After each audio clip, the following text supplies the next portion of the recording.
Stage पर तशरीफ लाएंगी जनाब फहमीदा रियाज साहिबा।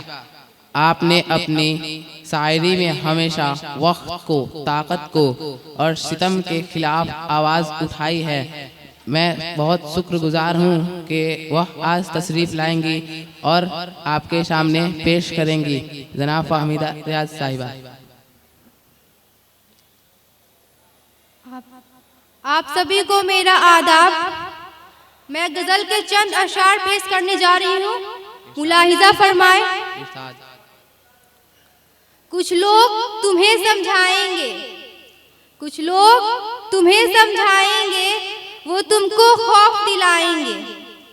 कुछ लोग तुम्हें समझाएंगे, वो तुमको खौफ दिलाएंगे।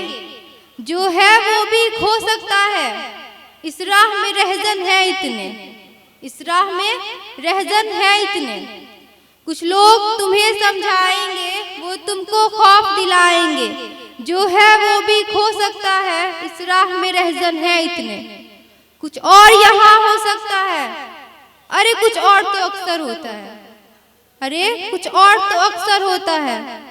पर तुम जिस लम्हे में जिंदा हो, ये लम्हा तुमसे जिंदा है। तुम जिस लम्हे में जिंदा हो, ये लम्हा तुमसे जिंदा है। ये वक्त नहीं फिर आएगा, तुम अपनी करनी कर गुजरो, जो होगा देखा जाएगा। बहुत बहुत शुक्रिया।